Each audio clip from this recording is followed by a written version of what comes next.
Good afternoon, everyone from Honolulu, Hawaii. My name is Teri Skillman. I'm the Associate Director for the Center for Southeast Asian Studies at the University of Hawaii at Manoa. I'd like to welcome all the participants from Southeast Asia, from Honolulu, as well as from anyone tuning in on the continent of the USA. This Loose Sea Spring webinar series focuses on Southeast Asia in transition and examines these transformations through four critical lenses: disaster and resilience, borders and belonging, artistic resistance, and smart urban futures. Each theme highlights how the Southeast Asian communities navigate uncertainty, create new forms of solidarity, and imagine alternative futures beyond inherited state-driven models. Together, the series offers an interdisciplinary look at how Southeast Asia is reshaping itself amid global and regional change. Our moderator for today's webinar is Ashok Das. Ashok, his research explores institutional challenges to and innovations in ameliorating urban poverty through the provision of services in Southeast Asia and South Asia, particularly in Indonesia. Community participation and empowerment, slum upgrading, decentralization and local governance, and the role of civil society for inclusive urbanization are his key interests. Now I'd like to pass it on to Ashok to introduce each of our panelists for today. Ashok? Thank you, Teri. And thank you to the organizers at the UH Center for Southeast Asian Studies and all the graduate assistants who are working with the team to help facilitate this. I'm also very thankful to our three panelists for accepting our invitation and making themselves available amidst their incredibly busy schedules. So I'm very pleased to invite everyone to today's webinar, which is the title of which is Smart Cities in Southeast Asia, Present Realities and Future Ventures in Southeast Asia. I'm very pleased to announce that each of our panelists is very experienced in sort of public and planning affairs of Southeast Asia, and they have all conducted research for at least about 25 years, 20 to 25 years, I would say. So welcome. And so I would like to first invite Dr. Rita Padawangi, and she'll introduce her presentation herself, but I'll just briefly introduce her. So Rita is an associate professor of sociology at the Singapore University of Social Sciences. Her research is on social movements, community engagement, and environmental justice. Rita coordinates the Southeast Asia Neighborhoods Network, a collaborative urban research and education initiative. She recently authored the book Urban Development in Southeast Asia, which was published by Cambridge University Press. And she is going to talk about smart cities from her research perspective and her observations and engagement with various new city development, projects, etc. also in Southeast Asia. So I will introduce each presenter at the beginning of the presentation. So without further ado, I will let Dr. Rita Padawangi present her slides to us. Thank you. All right. Thank you, Ashok, for that introduction. Hi, everybody. Good afternoon for those of you in Hawaii. Good morning for those of you in Southeast Asia and anywhere in the world. So my presentation today, I decided to go with this title: Who's Smarter, Who's City? And I am aware that after my presentation there will be two distinguished speakers. So I'll just keep it very general, and I do hope that my presentation will spark discussions about how we study smart cities moving forward. because as Ashok said, I'm a sociologist and I coordinate the Southeast Asia Neighborhoods Network. So you'll see traces of that in this presentation today as I reflect on the implementation of smart cities on the ground. Now, and I'm sure I'm not the only one who will do something like this among the three of us. But since I'm the first one, so this is something. This is a question that I'm grappling with every time I speak about smart city. I teach a module about smart city in SUSS in the Singapore University of Social Sciences, but it's a very basic introductory module, and it seems that many people actually have a kind of imagination or their understanding about what might be a smart city. Although in terms of the scholarly discussions, this is sort of like it's still very much debated, right? Almost 20 years ago, there was already uh, this criticism that there was a lack of coherence in the conceptual understanding of the term smart city. And in the pre-webinar discussion we had just a few minutes before all the audience came in, we kind of like still talked about this, like what is it anyway? So this is almost like 20 years after that. So even though I would say that, well, yeah, maybe we don't have like a fixed, like very agreed definition of a smart city, but in terms of their implementation, maybe there are some commonalities that we can observe. First of all, usually when we talk about smart city in terms of the practical implementation, I'm not talking about like critical scholars or like sociologists such as myself. When we talk about, to policymakers, many of them actually look at smart city as a uh, universally and rationally positive paradigm.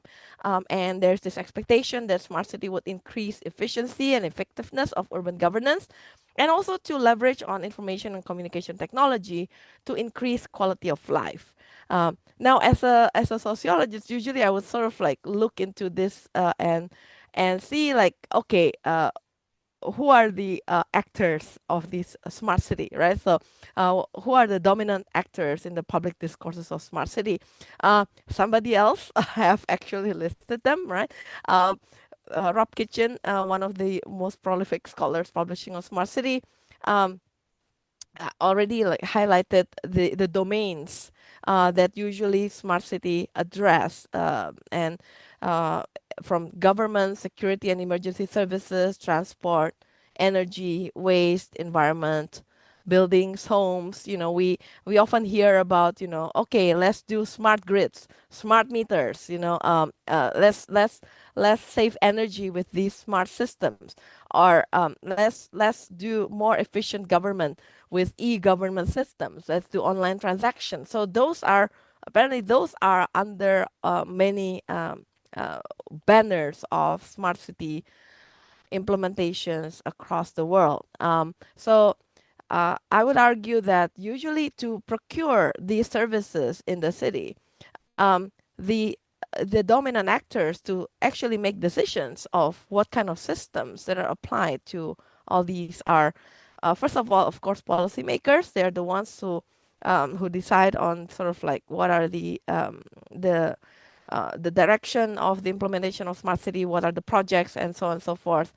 Um, the money always talks, the financiers, and also the corporations, the companies that provide these services. If in the scale of the city, usually it requires certain kinds of expertise and really the scale of companies that can participate in the procurement of smart city projects are uh, not usually not very small scale. Yeah. Um, what I'm interested in looking at actually, so understanding that these are the dominant actors in the public discourses of smart city, I'm more interested into looking at, so how is the experience of the people actually in the smart city? How do people interpret this smart city? How consistent are assumptions of, this time efficient problem solving, participation, communication with the everyday life experiences of a smart city? What are the impacts of the smart city themed technological fixes on social issues of the city? And to what extent does smart city paradigm bring empowerment or disempowerment of city residents to influence urban governance?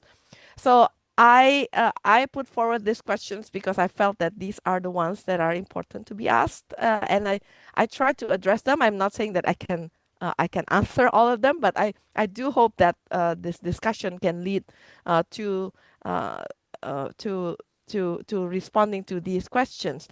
And I look at the implementation of smart city as one of the sort of like latest iterations of the application of technology in the city. So we know that technology is sort of like the application of scientific knowledge to the practical aims of human life. Um, so those practical aims are actually situated in the city, but the city itself is not just about practical aims. The city is a political, social, cultural, and economic systems. So the assumption here is that these technologies, infrastructures, they become physical and organizational systems and also facilities that fundamentally support the functioning of the society. Um, and in terms of the application of those technologies, they do require certain kinds of physical and physical systems and organizational systems. Like in the past, we saw like maybe in the past it was not about the flows of all these information, right? But more about when we see, okay, the city needs, what does the city need? The city needs water. So what are the technologies to actually deliver those water to the citizens? So there will be some physical systems that are established to to get those services into the city. Um, so always there's this deployment of this scientific knowledge. What are the most efficient systems to deliver these services? Nowadays, when we talk about smart city, maybe e-governance. How do we get the government to be more efficient to deliver these services? Waste management, or maybe registration of births, registration of everything. What are the most efficient systems? But more generally, it's really about what does the technology actually promise. So the promise of efficiency, the promise of effectiveness to support the practical aims that underlie human and societal life is always there in the application of technological infrastructures in the city. And I look at smart city as one of these technological infrastructures. Okay, so that's all about the very very general sort of technology discussion. Now we go to into the smart city, right? So what are kinds of technologies that are delivered in the smart city? And and many people will say, okay, this kind of technology, those kinds of technology. I put here Internet of Things. Basically, is I don't want to dwell too much on the theoretical part because I feel that maybe you all are already familiar with this. The promise of delivering something in real time. The compression of time and space, and things can actually move. The time savings and also the every any kinds of savings that can be done with the support of technology. And one of the commonalities, of course, in the application of smart city is really the type of technology that is being implemented, which is digital technology. But we do remember that these technologies are usually they function as collection and storage and also processing of information. Uh, Collection, storage, and processing of data. Yeah. So, and in smart cities, it is assumed that this processing, this database, the database operations of the city is seen as something that's more effective or efficient. Yeah. Um, but we also know, as social scientists, that the design of those tools, data interpretations, and actions, they are always subject to social and political context. And later on, I'm sure Bharat and Gavin will explain more about what are the consequences here in urban planning. So the chart that you see here is really the growth of the ownership of mobile phones in Southeast Asia. And there is this exponential growth sometime in the early 2000s. And these are mobile phones with internet connections, and not just mobile phones, but yeah, there were the days when mobile phones don't have internet, but now many of them do. And this really becomes a game changer also in the implementation of smart city. And when we look at smart city in Southeast Asia, let's zoom into something that is more sort of uh, uh, specific to the region. Um, Many the policymakers here in Southeast Asia, um, they often meet and sort of like talk about and share about smart city as well. And we do know that there is this network called the ASEAN Smart City Network. It is launched at the World City Summit in 2018, and we can see that the way it's been defined. The aim to pursue high quality of life, competitive economy, and sustainable environment by using technological and digital tools, which is still somewhat, consistent with this, with the general commonalities of smart cities, deploying, leveraging on digital technology to deliver more efficient services more effectively. But here there is this emphasis on at least three things: quality of life, competitive economy, and sustainable environment. Um, and interestingly, there's also this notion of a provision of matchmaking of city governments with private sector solution providers and also multilateral banks as financiers. So that's those are the three main actors, the three dominant actors there, and they are also sort of mentioned in this paper about smart city network. So they also have a list of earlier of 26 pilot cities in the ASEAN Smart Cities Network. You might recognize these cities that are mentioned here in the list. This was the list from 2018, almost 10 years ago. So since then, I would say that the list probably have grown a lot. But these are the original sort of 26 pilot cities. We will look into two of them, but the city from Indonesia that I'm going to show you is not actually in this list. So even though we have this list, it doesn't mean that other cities are not implementing smart cities, right? Basically, these are the cities that are in the smart city ASEAN smart city networks, and through the years, these are sort of like the rationale why the smart city is necessary in ASEAN. It's actually very familiar, all these, right? And a lot of mention about the the challenges of urbanization in ASEAN member states, yeah, that it was supposed to, rise, and all that, and to handle these urbanization challenges, then smart city comes to the picture. Um, so there is this notion about smart city as solving the challenges of urbanization, right? So these are the list of things that are mentioned in the paper. Also, issues and challenges that are caused by rapid urbanization, city congestion, traffic problems are always mentioned. That's quite a popular thing to address for any smart city interventions in Southeast Asia. Water and air quality. We spoke about the haze just now before the webinar started. Um, and the issue of security and safety, urban-rural divide, and also about rising inequalities. And the digital infrastructure is sort of like being put in there. I mean, I didn't create these diagrams. These are by the ASEAN Sustainable Urbanization Strategy.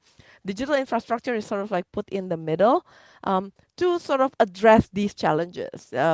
We can see here education, urban resilience, mobility, waterways and sanitation, personal safety and security, housing and homes, and also the notion of inclusive and equitable growth. Yeah. Um, and here, the ASEAN Sustainable Urbanization Framework um, also defines all these like key principles and also the key guidelines. The principles to first of all prioritize the citizens, collaborate across business areas and cities, um, and focus on the vision and issues, So each city is expected to have its own vision and identify its own issues.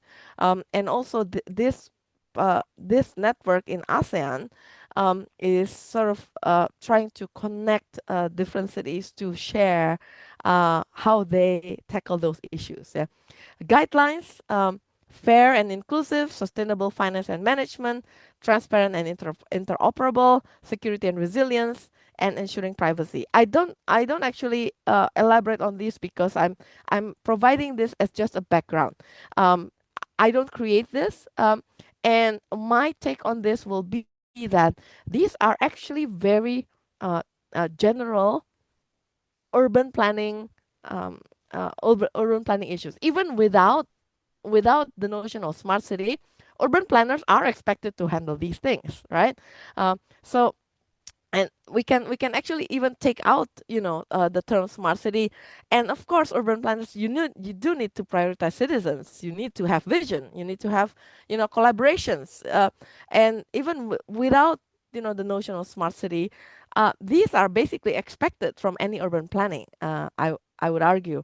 So uh, so it's kind of interesting that the notion of smart city is really defined as something that is sort of like quite general, but sort of like assuming that the digital infrastructure will hold this will be the one that improve all these in the planning of the city. Now, let's look at something that is more sort of case based. How would this translate into the actual implementation, right? So I'm just going to show some examples, not very much in detail, because these are the ones that sort of like I would say, in my view, they warrant like more explorations into what these are about. Yeah. So I did mention that traffic congestion was one of the things that is always very popular in terms of how smart city is being adopted and why it needs to be adopted.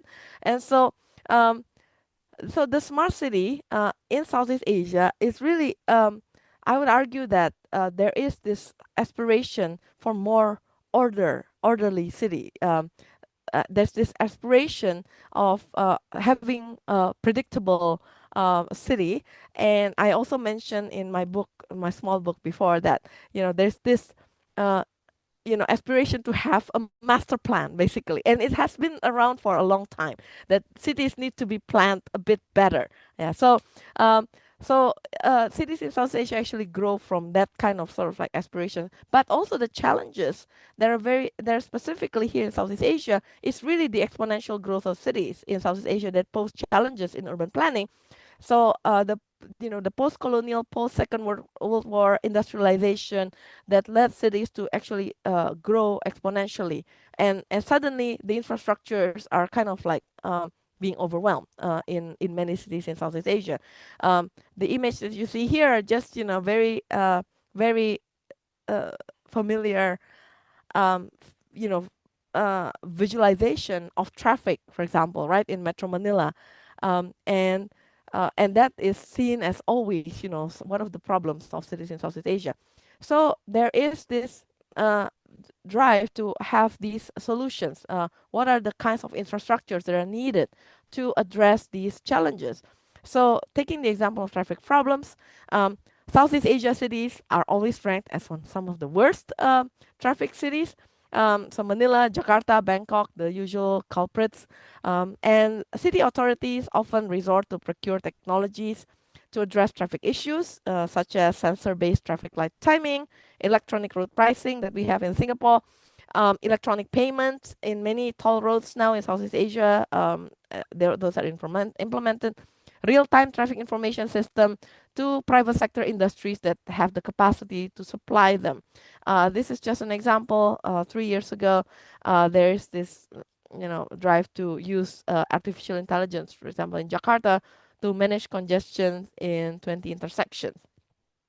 Now, the question here is really, these are the technical solutions to manage these problems that we are seeing.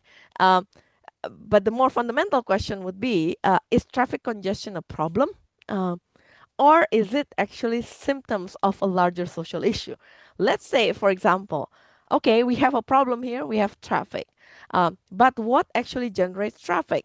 Um, and um, and if we see the pattern of urbanization, this is the example of Jakarta, in which urbanization of the metropolitan areas are actually greater than the growth of population in the metropolitan area is more rapid than the city proper.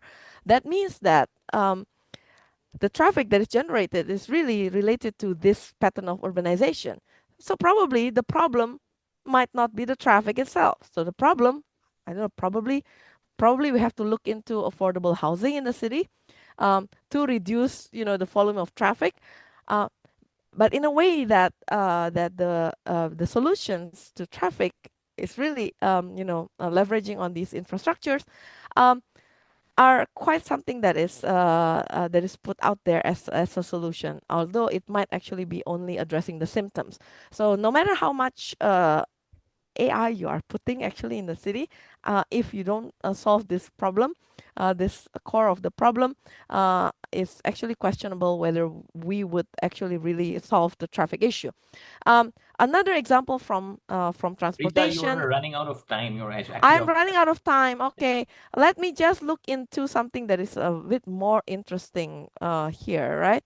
I promise you that I will bring up the research that I do in Surabaya, in the Southeast Asia Neighborhoods Network, and this is the example of Surabaya. Also, a city that is saying that they will implement a smart city, and the usual things: smart government, smart economy, smart environment, smart living, and all that.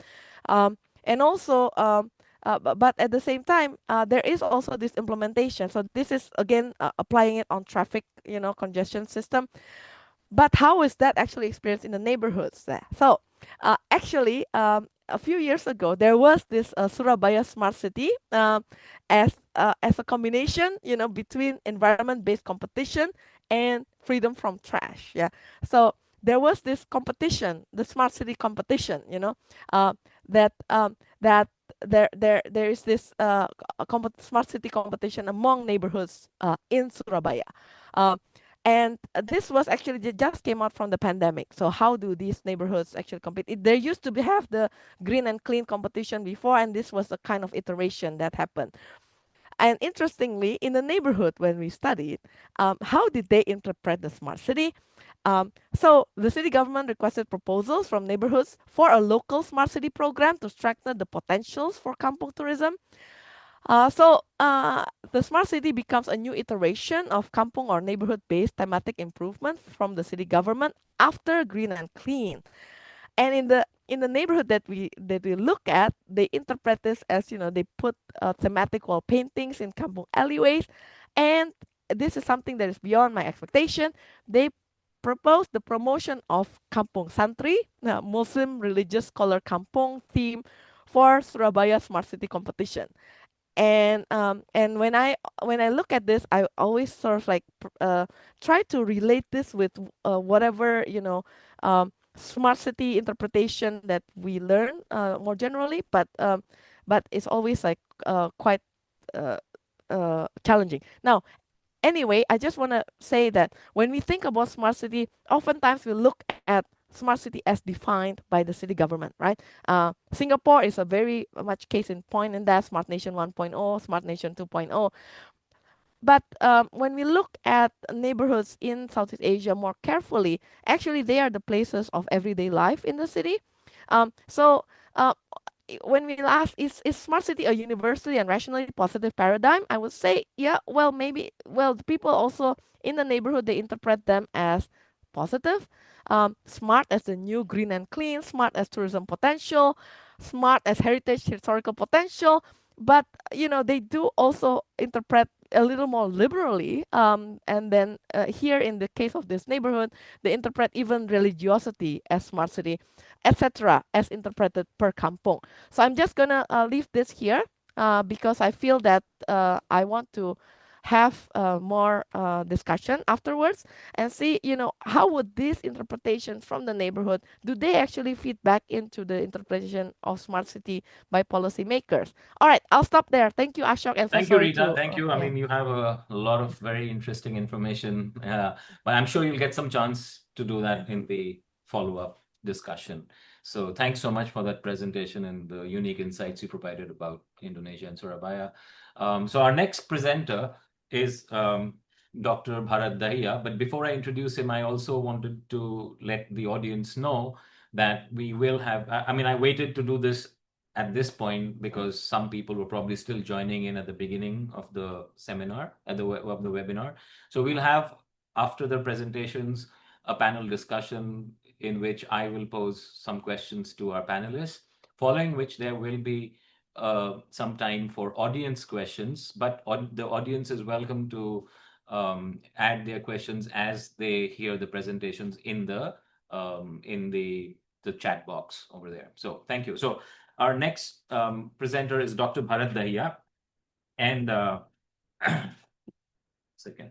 So Dr. Bharat Dahiya is a very experienced um, professional in the field of sustainable urban development, and he has had numerous leadership roles in international organizations as well as academic institutions.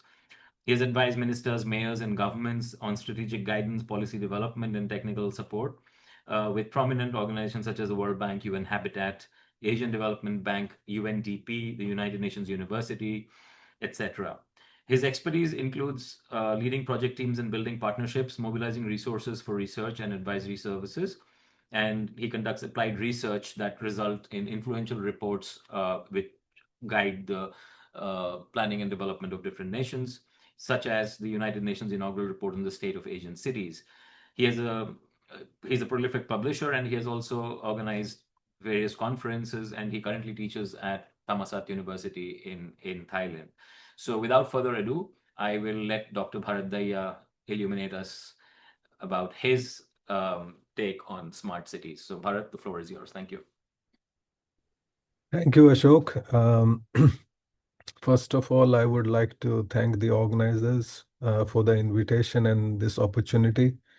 It is great to be among this distinguished panel, and I will be building on Dr. Rita's presentation, and I will be following mainly the guidelines given to me by the organizers in terms of the topic, which focuses on urban mobility infrastructures, e-payment ecosystems, and green transitions. So if you like, I will be looking at this particular sector to see what is happening about Southeast Asia with regard to smart cities. And I have divided this presentation in three parts. One is on the concept of smart cities, so broadly understanding where they come from and who is supporting them. Second is about the application, which is related to the topic of smart mobility solutions. And third is about some gaps and challenges and where we might be going with this. So the first is the concept of smart cities. We know that technology, nobody thought of smart city as we think of it now. It slowly started to build on the technology that was provided. First, of course, we as urban planners are familiar with the GIS, which helped us to digitize cartographic data.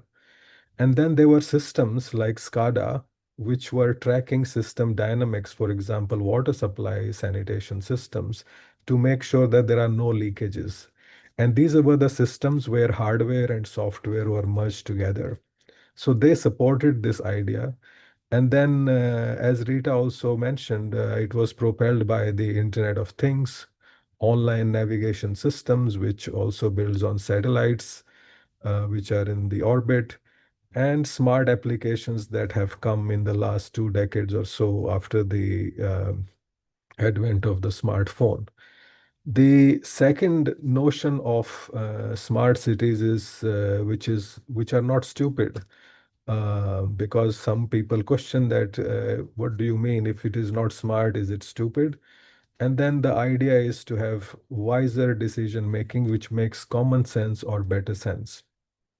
And all of this should be in the public good, because when governments do things, they have to work in the interest of all people. Some of these ideas were shared in the introductory chapter of the book featured here.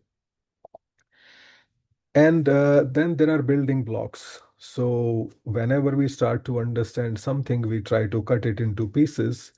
And we found that there are different ways to present it. And Professor Vinod Kumar put smart people as most important, without whom none of the things would be possible. Then smart economy, mobility, environment, living, smart living, and governance.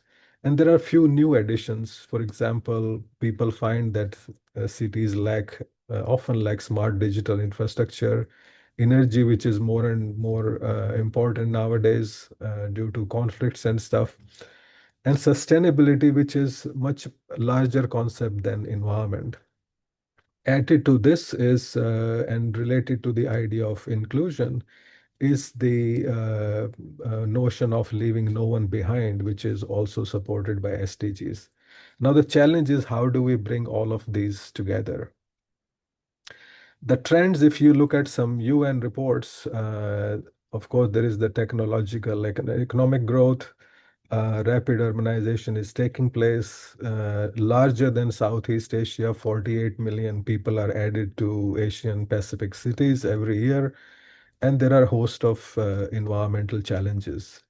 And we also see that more and more countries and cities are adopting the SDGs as their policy agenda. And then they are formulating policies and making decisions in that direction to move forward. In this process, the idea of smart cities has been led by startups who have been creating innovations, causing disruptions, also making investments, doing technology transfers to cities and experimenting. For them, like cities, an experiment and a lab where they work with governments who end up having to set up policy frameworks, making more investment involving policy makers and planners in the projects and stuff. And then academics come in. They also act as knowledge brokers and innovators, in addition to evaluating the effectiveness of smart solution, as we are doing here. And then we cannot overlook the community and citizens for whom we are working, for whom these systems should be working. And they also provide design inputs and user feedback. While all this has been happening, the international organizations find that some countries are lacking good know-how and analysis and guidelines. So they provide these in addition to providing financing for urban digital infrastructure. So this is the landscape, if you like, where the drama of smart cities is unfolding. Now let's look at one smart city application which sort of connects urban mobility, e-payment ecosystems, and green transitions. And I would like to sort of look into this through the case study of Grab Super App, which was actually a startup. And the idea that it had was to make taxi rides safer in Malaysia. So the initial app was called My Taxi, which was renamed as Grab as their partnerships in Southeast Asia expanded. Now they are functional in 8 countries. And this whole expansion of Grab in all these countries with different solutions, smart solutions, was supported by two things. One was the parallel development of courier services, which is, the private sector industry of delivering things. And the second was the COVID pandemic, where paying in cash became an issue for contagion. And now the company is valued at 10 billion US dollars. So what kind of problems does it solve, and how does it contribute to making cities smarter? So I won't go through the problems, but I will highlight the solutions, and they are very clear in relation to the problems associated.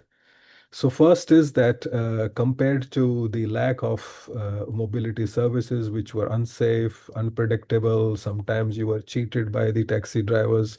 Now you can use your phone and use the app to call your transportation services on demand. You can book them. Very helpful for people who can afford it. Second is that it provides tailored transport options. Passengers with disabilities, wheelchair bound, or visually impaired, you can uh, inform the app that you need this kind of services, which will not be available in the conventional taxi services. The third, which I said, that it was supported by the COVID-19 pandemic in terms of reducing cash payments. So Grab had to come up with a digital payment wallet where you can top up the cash as well as make in-app payments for different things. You can purchase food, for example, and that get it delivered.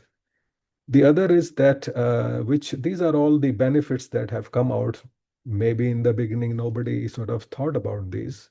So now that taxi or the cars drivers have to subscribe to the Grab app so that they can provide their mobility services, Grab ended up having to promote EV adoption.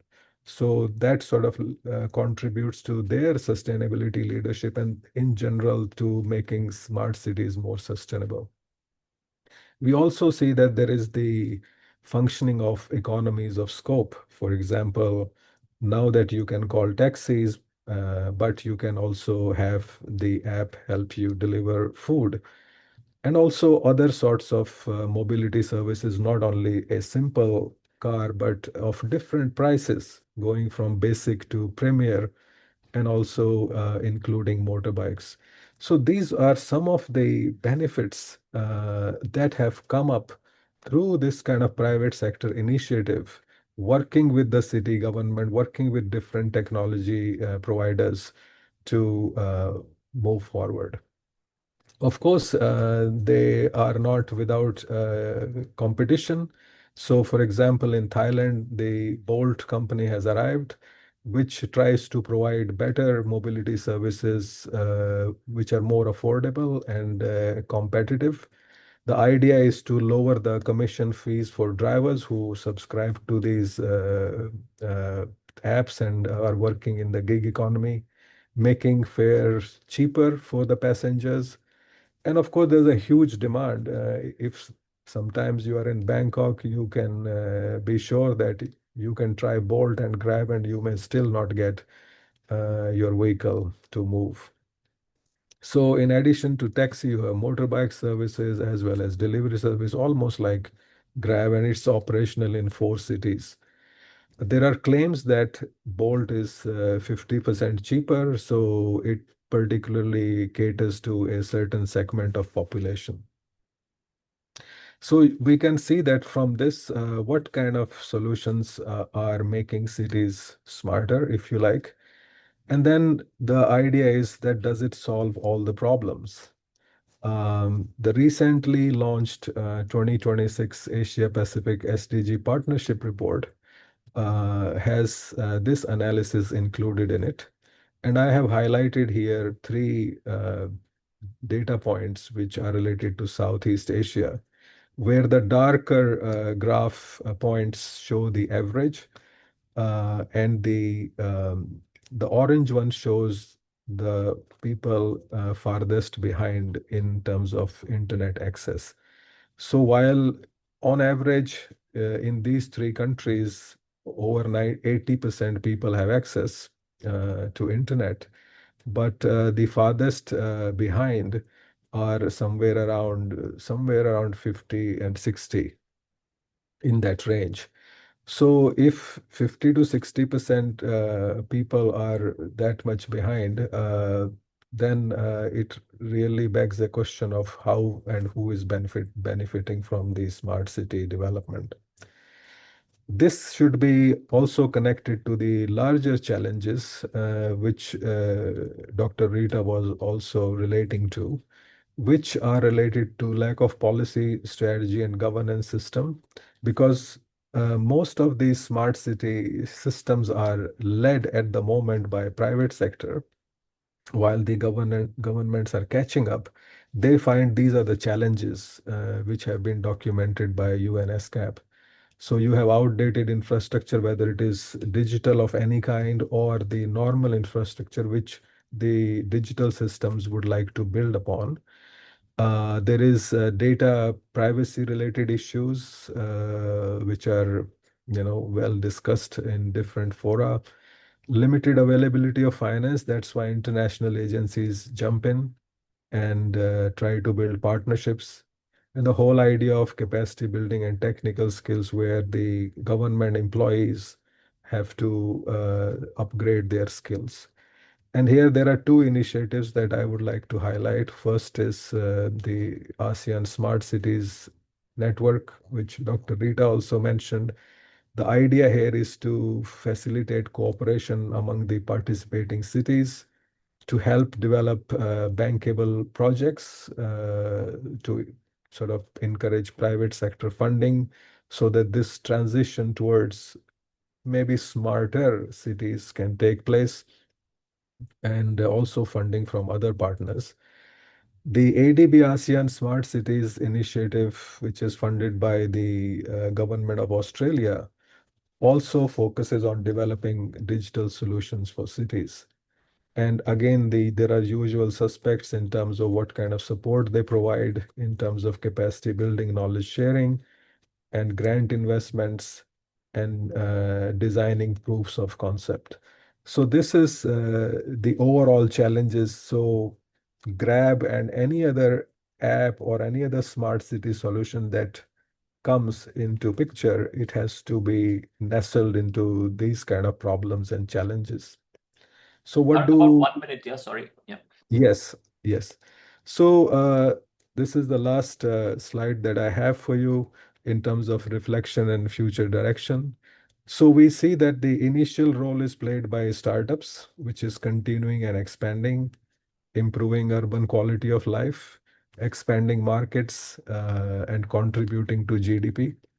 The governments are playing more like a supportive role, sometimes in a catch-up mode, upgrading planning and governance systems with technology, supporting skills and capacity, and putting in place regulatory framework, for example, for the gig workers' welfare. Um, and lastly, the role played by international agencies and development banks in terms of providing the regional analysis or national level analysis, guidelines and cooperation and necessary investments. So this is my presentation. Thank you again for this opportunity, and I hand it back to you, Ashok. Thank you. Thank you, Bharat. That was excellent. I mean, there was a beautiful, succinct overview of what smart city efforts are appearing to be like in most of Southeast Asia, and also what the roles of the major stakeholders are in that sense. And using one of your sectors, the urban on-demand transportation, was an excellent way to sort of drive home the point. So thank you so much. So our last but not the least, our presenter is Dr. Professor Gavin Shatkin. So Gavin is the director of the Master of Science in Urban Planning and Policy program and professor of public policy and architecture at Northeastern University in Boston. His research focuses on globalization, social equity, and sustainability in the rapidly urbanizing societies of Asia. His recent research includes the National Science Foundation funded project investigating the impacts of climate change-induced flooding in Southeast Asian metropolises, on political debates about urban planning and policy, and debates about property rights and infrastructure-induced displacement. He has previously conducted research on urban mega projects, on planning for mega urban regions, and on the role of community organizing and collective action in urban community development in Asian cities. His most recent book is Cities for Profit: The Real Estate Turn in Asia's Urban Politics. And I'm also very pleased to say I'm the professor and chair of the Department of Urban and Regional Planning at the University of Hawaii at Manoa. So I'm very pleased to say that Dr. Shatkin is a product of DERP. So he is a proud, I hope, a proud alumnus of the University of Hawaii at Manoa and the East West Center. So Over to you, Gavin. Thank you. Yeah, thanks so much, Ashok. I was going to start out by saying it's really nice. I wish I was actually physically in Hawaii right now, but it's really nice to be back and interacting with all of you at University of Hawaii. I spent my time, at DERP as well as at the Southeast Asian Studies program at Hawaii, and have very fun memories and learned a lot there. So I want to, so again, as everybody else has, thank the organizers of this really interesting discussion, Ashok and Teri, as well as Ima, for really keeping us on task. It's been a great conversation. We're looking forward to seeing, having the interaction, as we continue the discussion in the Q&A. But yeah, I'll start out and thank you for the kind invitation and for the kind introduction, Ashok. I'll start out by saying that it's clear to me after hearing Rita and Bharat speak that I probably know the least about the actual idea of smart cities amongst the panelists. I'm not an expert on smart cities. It's not something I've done a great deal of research on. And so I won't be able to really speak in detail to smart city initiatives in Southeast Asia. I'm an urban political economist. I study, as Ashok said, questions of social, political, and spatial inequality in Asian cities and Southeast Asian cities from a planning perspective.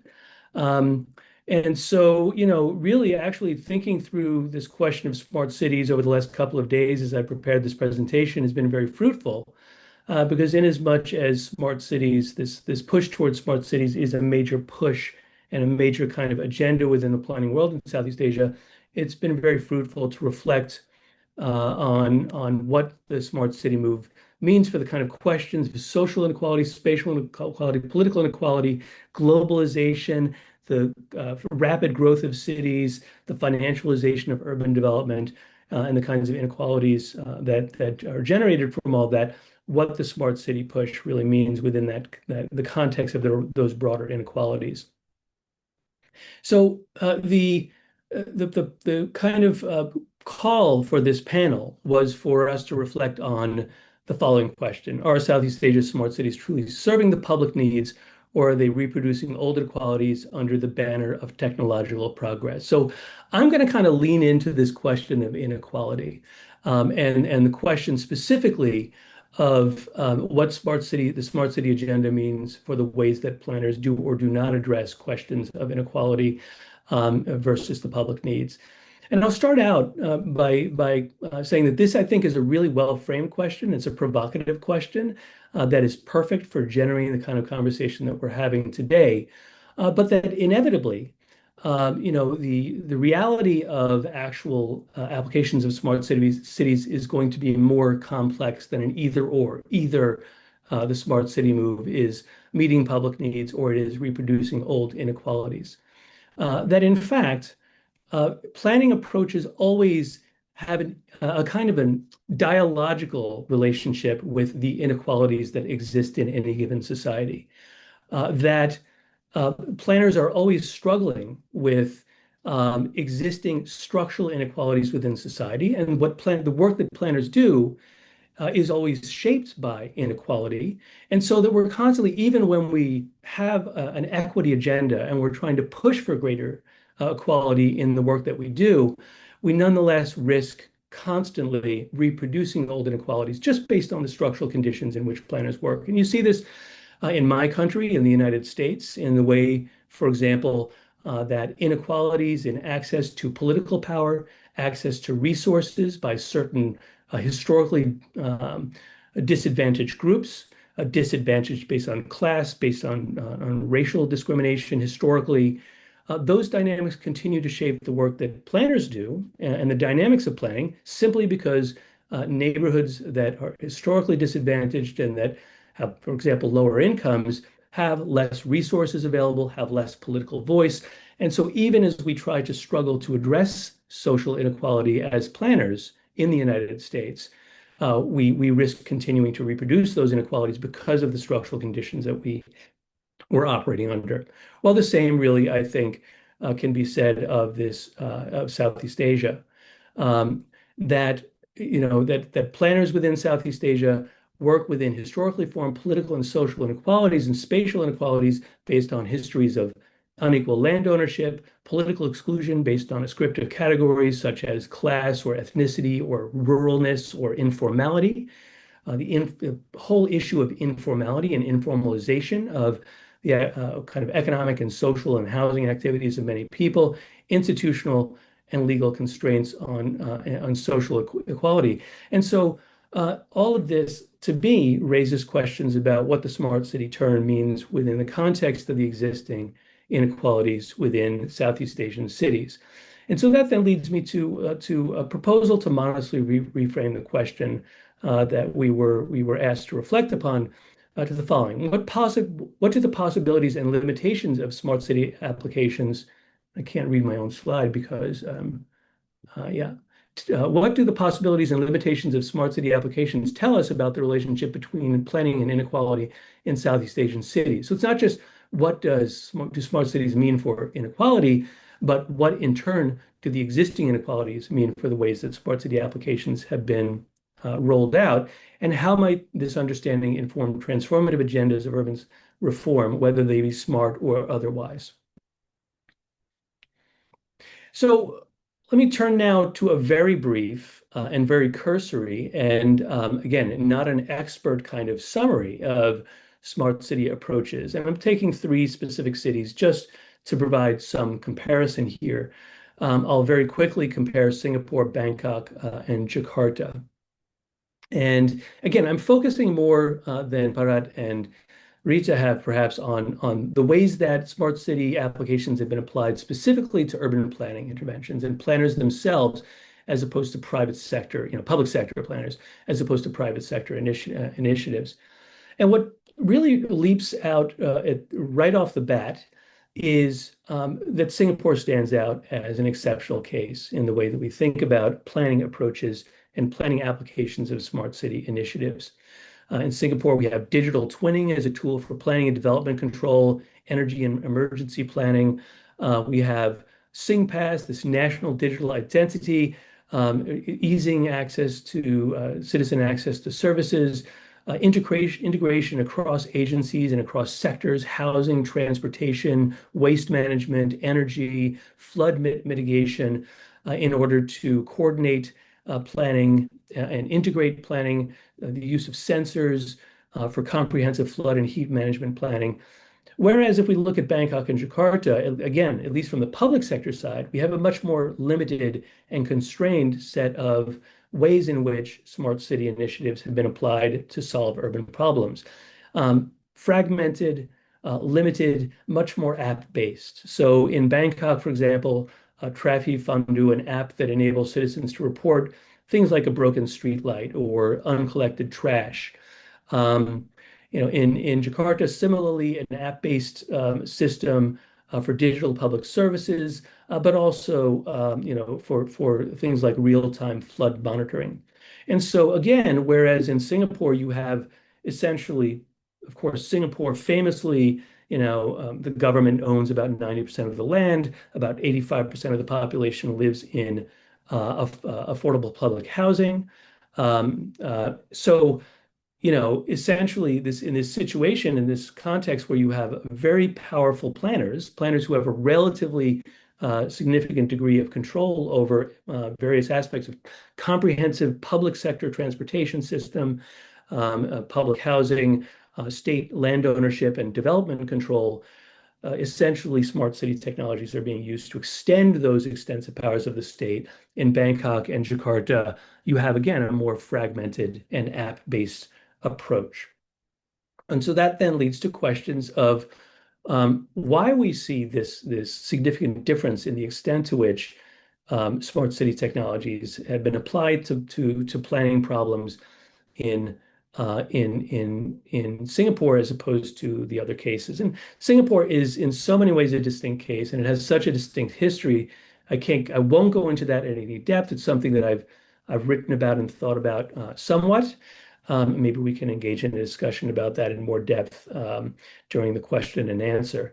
But I wanted to talk a little bit about why we see the relatively muted kind of approach of applying smart city technologies in the cases of Bangkok and Jakarta. And here I'll draw on some research that I am actually currently conducting. Again, my research has always looked at questions of social, spatial, political inequality in Southeast Asian cities, again, with some focus on Manila, Bangkok, and Jakarta.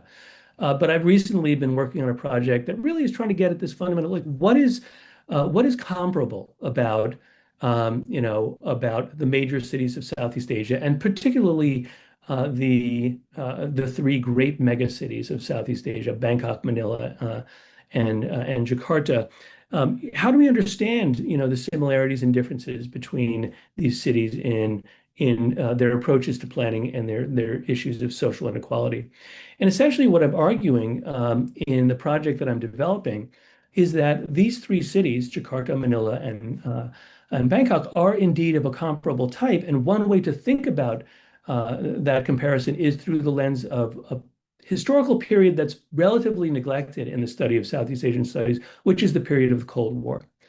That the Cold War was a moment when in these three cities, which each were seen by the United States government at a critical moment in the 60s and 70s during the Cold War as frontline states, which were under quote unquote the threat of a communist takeover, you saw a US assisted takeover of governance by military authoritarian or militarized authoritarian regimes that subsequently shaped the institutions, the laws, the distribution of wealth and resources in societies that continue to resonate to today. And I'll talk more about exactly what I mean by that in a minute. But essentially, many of the social inequalities, political inequalities, and legal and institutional inequalities that we see in Indonesia, Thailand, and the Philippines and their major metropolitan regions can be traced to that period of the Cold War. And so the argument of this project is that the inequalities that shape contemporary planning in Bangkok, Jakarta, and Metro Manila, which include oligarchic dominance of land ownership, privatized planning systems focused on creating a quote-unquote business-friendly environment as opposed to providing a broad range of public services such as affordable housing and effective transportation, informalization of much of the housing and economic activity, and finally, and I highlight this because it's relevant to the discussion of smart cities, planners' incapacity or disinterest, relative disinterest with respect to the application of technology to foster accountability and equity can be traced in large part to the period of extreme political violence during Southeast Asia's hot Cold War. So again, this Cold War moment being a seminal moment in the urban histories of Indonesia, Thailand, and the Philippines, really placing contemporary urban planning systems within a context of a broader sweep of history within the region. The period of colonization of Southeast Asia, during which Southeast Asian societies were structured into the colonial economy, and they developed as nation states under colonial rule, and were developed by colonial rulers as countries that were essentially inserted into a transnational colonial economy as sources of resources and cheap labor. And of course, Thailand was never formally colonized, but many argue that Thailand nonetheless experienced a form of kind of what some people have called quasi or crypto colonialism, in the sense that the Thai monarchs really structured Thailand as a nation state in a way that was of service to colonial economies, simply as a means to forestall the actual formal colonization of Thailand, because the French and the British were chomping at the bits essentially to colonize Thailand. And so then you had the post-colonial period, the post-World War II period, when you saw a kind of imagination of alternative possible futures, of socialistic agendas of national development, agendas that were premised more on autonomy from the global economy and the colonizing powers. And this was seen in many ways by the United States government, amongst others, as a threat to an emerging US global order. And so you saw, again, this moment of intervention by the United States and the emergence of military authoritarian regimes as a means to kind of restructure and reinsert these economies back into the global economy as sources of raw materials. And this involved some violence. The perhaps the most famous example being the massacre of actual and alleged members of the Communist Party of Indonesia, and the emergence of President Suharto as the military authoritarian leader of that country in 1965, 1966. And you saw the emergence of Marcos during the 60s and 70s, and in Thailand, a series of military authoritarian rulers. And so during this period of the 1960s and 70s, each of these three countries saw the following comparable kinds of transformations to their political economies: the subordination of the courts and major planning agencies to military authoritarian rulers, the rise of oligarchic political structures. In each case, you saw a belief by governments. And am I already running out of time, Ashok?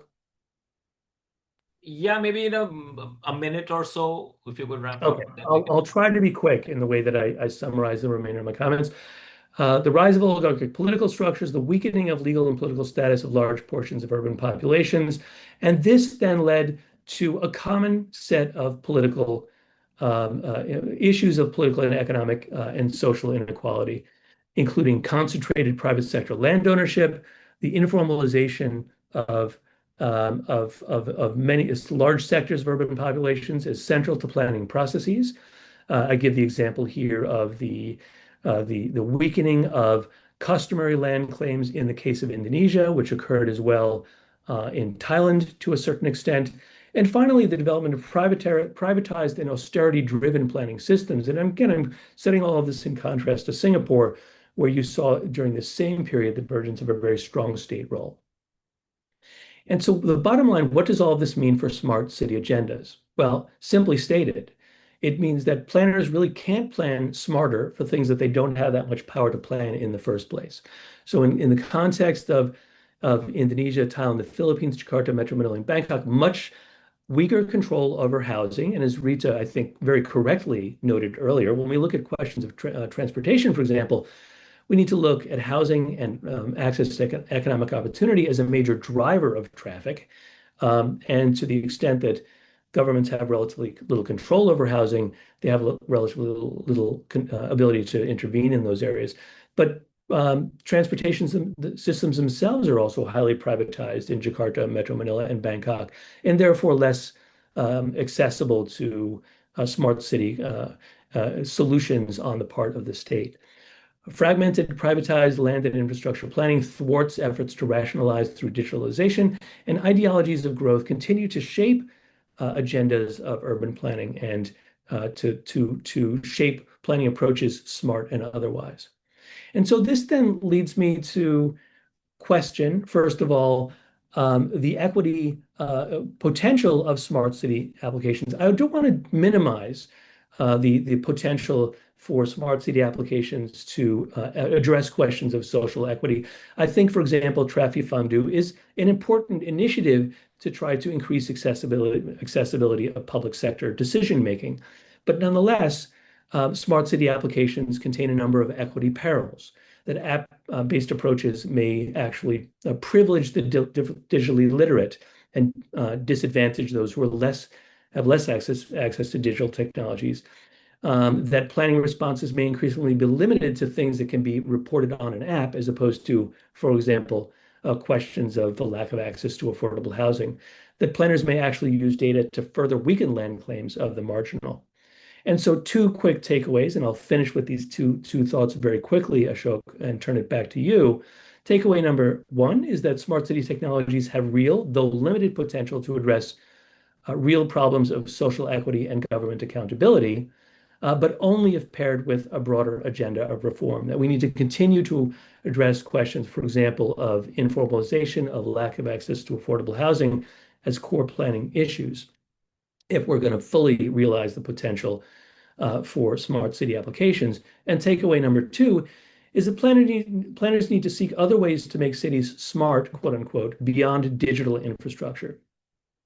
And so I'll close with the example of an organization that I did a little bit of work with more than a decade ago in the Barangay Banaba, an organization that essentially developed a pushpin map of their community in which a community got together. This is a community that flooded on a very regular basis, and using push pins and string and other very unquote unquote smart technologies, developed this map that essentially mapped their own understanding of their challenges of flooding, of fire, of lack of access to of services, as a means to essentially organize from within, to begin to seek internal solutions, but also to negotiate with government, to gain more leverage and leeway in negotiations with government. So very much an unquote unquote smart approach to planning, but one that is meaningfully trying to address the lack of power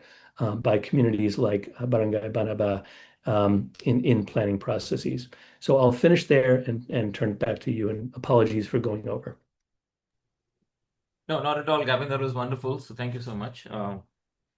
Actually, I really liked what you presented, because I was thinking whether how I think about smart cities, it is kind of really strange or weird. But I mean, you kind of sort of made me feel that no, I mean, it probably makes sense to still, I mean, emphasize many of those unmet sort of needs in planning. Anyway, so great set of presentations.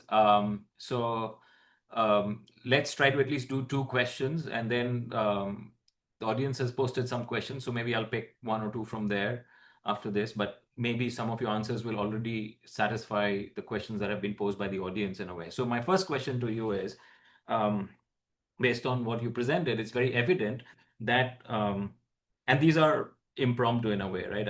I'm building this off what you just presented. So the providers of smart city services seem to be a mix of both private sector actors and in some cases public sector actors, right? But it seems there is a lot of private sector activity happening.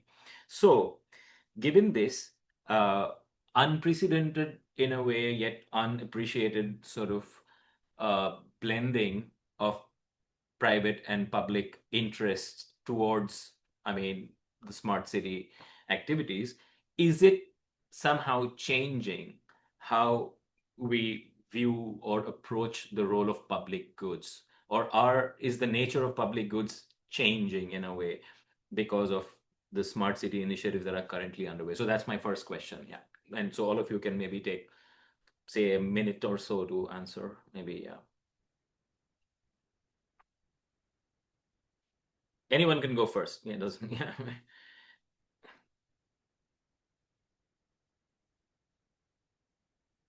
So my question is, again, if it's because the way the private and public interests are working together, it seems, which is sort of unprecedented, especially in developing countries, or even in developed countries, I would say, in terms of the initiatives that highlight smart city initiatives. Is it somehow altering how public services and public goods are approached in the first place in a way? Is it changing the conversation around it, or the impression of public goods, etc.? Okay, Ashok. Okay, Gavin, you go first. I was going to be very quick and say I think the answer maybe is partially yes, partially no. I mean, no, in the sense that I think the role of the public sector in Southeast Asia, as elsewhere, has always been to try to moderate and regulate private sector initiative, so that it doesn't run roughshod over public needs. There is a lot of potential, as Bharat, I think, really nicely summarized, for some of the private sector initiatives to address equity concerns at some level. But there are also significant issues. We haven't, for example, talked about the kind of labor rights question around a platform, app-based economy.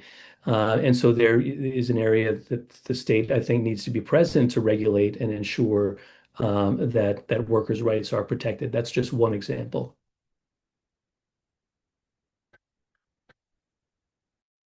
Yeah, I was about to also say along the same thing. I think if we think about public goods, there is still this the responsibility of the government actually to deliver those public goods.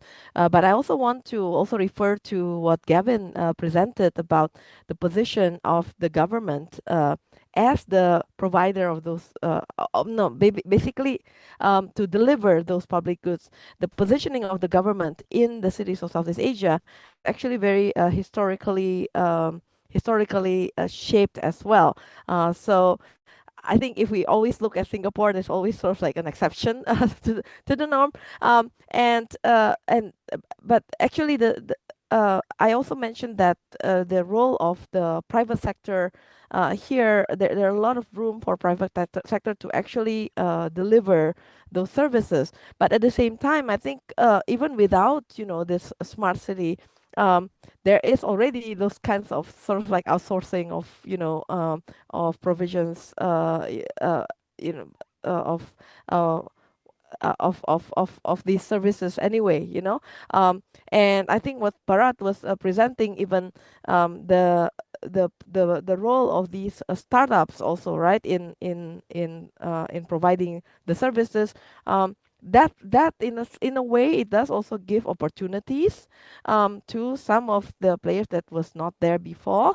However, at the same time, also the questions about what are the uh, what are the what are the things that comes with those with those labor rights is one thing, but another question that we haven't even mentioned is really the kinds of the stock taking of the energy that is required, to deliver these services, that used to be it's because anything that is delivered digitally is really it will require certain kinds of energy, and where do we get those from?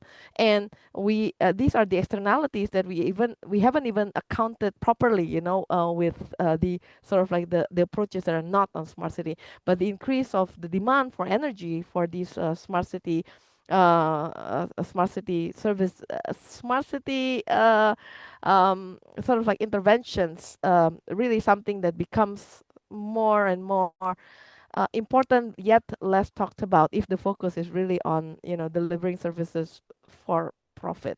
Anyway, yeah. Thanks, Rita. Bharat? Thank you, Ashok. I think that's a very provocative question. Maybe we should go one of the steps back or upstream, if you like. I mentioned that the idea, even if the private sector is trying to do something, their idea is to improve some sort of public good in terms of providing better services. Now, public sector was not in this game anyway, right?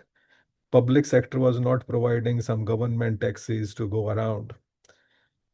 They had some internet-based payment systems, but they were not as agile as the smart mobile apps are. And definitely, their way of controlling air pollution vis-a-vis vehicles was yearly check and see what kind of CO2 emission they are generating. And if they are too old, like 10 years limit in Thailand, then they should be taken off the road. So here comes private sector and says, look, I will try to give you better services, and you will have peace of mind and you will be able to access these services. And there's a better payment interface, and we will also directly or indirectly promote some sort of a green transition. So this area where the private sector is entering, public sector was not taking any initiative to fix it, because public sector itself has thousands of other things to deal with, right? We have been discussing. So in a way, we can see that this is some activities that are happening in public space, but are they really public good, or are they some sort of a segment of the public good for those people who can really afford for this? And they are not going unchallenged. There are comments, there are commentaries, and there are other competitors who are coming into picture to say that, oh, you are not solving everybody's problem. I mean, this argument can be further expanded if you look at the public transport charges that are levied on passengers. The BTS, for example, is not accessible to everyone in terms of the price, with the minimum entry fee of 17 baht. So I think there is some sort of interface in terms of public and private sector for delivery of the public goods that we think of. So, but I think this is a very interesting discussion. Thank you so much. So in the interest of time, so let's say we have about 4 or 6 minutes. So let me try to sneak in. If you answer quick, then we might be able to get one more in. But so I'm trying to see what the audience questions that posed. So you have answered some of the questions already. There were questions about, say, about private partners, financing, environmental impacts, sustainability, nature-based solutions, ecological ethics, and so on and so forth. The power need that sort of comes with the growth in sort of more sort of digital technologies, etc. And AI particularly has completely skyrocketed that demand, I think. So, I mean, how does the Asian Smart Cities Network, for example, also maybe work with the power demands, etc., with the Asian power grid, so on. So you don't have to address them directly, but in keeping these things in mind, for instance, which have been posed by our audience members, is my next question to is like, within the slices of this big pie of smart city sort of initiatives, what do you think is definitely missing that would make cities truly smart, keeping in mind sort of the transformative and progressive potential that good urban planning can bring forth, So what do you think is missing from like the current either definition or scope or focus of what smart city initiatives are doing? Yeah, I'll have a shot at that, Ashok. I think one of it is as I mentioned in my presentation, there is this sort of like overarching goal about promoting quality of life, environmental sustainability, and all those big goals that the smart cities were sort of the smart cities framework are actually addressing. But in terms of its implementation, it seems to be the problem solving that is actually on the ground. They all are the technical problems, right? So in terms of solving the technical problems, I think there are already sort of like a lot of innovations that are going on that. But going from the technical problems to the larger vision of increasing quality of life, there's this gap because the technical problems are not actually the bigger social issues question. The questions about inequality, the questions about urban sprawl, and all that. Those are not those are the structural issues that the current implementation of smart technologies don't really address. And so while it's opening markets and markets for the solution for these technical issues, and at the same time, increasing energy demand, increasing, demand for raw materials and all those things to do all these technical solutions, this gap between the technical solutions and the addressing of the bigger questions about social inequality and existing social issues, those are not really being handled. Thanks, Rita. Next. May I? So I think that's again you have asked a wonderful question, and we have been talking traditionally about involving private sector, communities, academia, and so on in planning processes and decision making. But I think what is now required has to go a little bit more upstream. If the cities are becoming online, right, you can almost access some of the things online as we speak, things are happening. Then why not these stakeholders are part of decision making at that level? Can we create a system? The public sector can come up with a system by working with partners to say that, yes, we have lots of issues. We are the leaders in terms of policy and planning and frameworks. And there are technological companies who are providing these solutions. Can we not have not an online kind of thing, but a regular management of cities where you have certain longer term planning points to be discussed, which will shape the form and structure and the functions of the cities. but at the same time, something which has to be done immediately. So like what Gavin talked about, Traffy Fondue, which one of my students did PhD on, uh, that is happening in real time. So people are contributing. So can a system be developed beyond these bots and sort of filing in complaints for higher level, more upstream type of planning and policy decisions where what technology can do for people can not only be received from that point of view, but can also be informed in terms of what kind of technologies that we would like to have to serve the people. Thank you. Thanks. Gavin? I suppose my answer, and again, a really great question. You're nailing it with the questions, Ashok. But yeah, is maybe it's not so much an issue with the definition. Something's missing from the definition of smart cities. Maybe it's more the name. As I tried to close by saying, digital does not equate to smart. Information technology and AI does not equate to smart. There are many other ways that planning needs to be done smartly that don't involve technology, which is not to say that technology is not important, but maybe instead of calling it a smart city, we should call it a digitally integrated, whatever, AI, technologically, whatever, integrated kind of city, so that we don't have this dichotomy that, but also this it points to this implication that if you're not dealing with these kinds of AI digital systems, then what you're doing must be stupid. There's that dichotomy is a false one.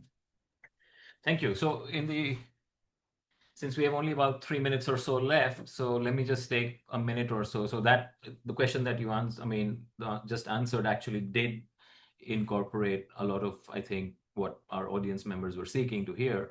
So just in closing, for example, my role as the moderator to summarize, I think what we learned from what you have presented today in sort of extremely thought-provoking ways and also very informative ways is the fact that, yes, there is a lot of potential, to go with the smart city idea, but it seems to have been over sort of dominated by the notion that digital and technological solutions can be a panacea for all kinds of things, which it is not, right? At the same time, in ways, whether it be like public transportation, for instance, the ride-hailing services. The innovation that came about in Southeast Asia, which was different from the West, is the fact that they also allowed motorcycles to come in, right? And that increased, the access to transportation for people in unprecedented ways. But at the same time, this explosion has also caused, a great increase in the number of motorcycles and cars, whether we use as taxis or whatever in our streets. So it's not solving the problem of congestion and accessibility and mobility, as would be ideal in a way, right? So it is still sort of a short-term stopgap measure. At the same time, there are other externalities. So that's a negative externality that came about, for example, from a well-intentioned thing that actually has provided a lot of services. The second one is maybe it is that it tends to provide or improve the lives of people who are already served, although not adequately.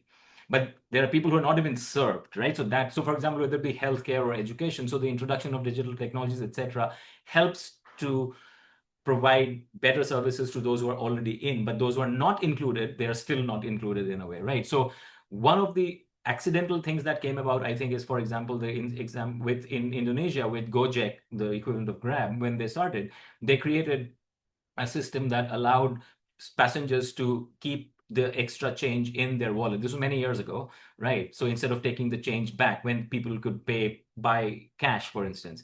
Now that was very interesting. So a lot of people who never had bank accounts and were not bankable, considered bankable, now started having, like a savings account, which was monitored and everybody was included. So this was interesting. So the private company had access to the digital wallets of those people, and that led to formalizing of bank accounts, etc., for a lot of people, which then brought them out of that informal sort of cloud into sort of the formal space for a lot of other services. This was completely unintentional, but it came about, through these innovations in a way. So I think that was one thing that I wanted to highlight in terms of whatever you all presented. So So thank you again. I know we're just out of time, so I'll hand it over to Teri in order to close the session. So Teri, over to you. Thank you so much. Thank you so much. This has been a really engaging discussion and presentations. Ashok, we appreciate your moderating on our behalf, and also Rita and Bharat and Gavin, your expertise and the questions that you raised with the topic of smart cities have been really engaging. We have coming up one more loose Southeast Asia webinar on April 29th, always at 3 p.m. Hawaii time. And we encourage you to please use the QR code and register ahead so that we can share a reminder notice with you. On behalf of the team at Southeast Asia Studies, we have Ima and Sarah and Dalila. We really appreciate working and supporting you in this webinar series. So thank you, mahalo nui, and enjoy the rest of your day, your evening, your night if you're on the continent. And we hope to see you next time. Thank you very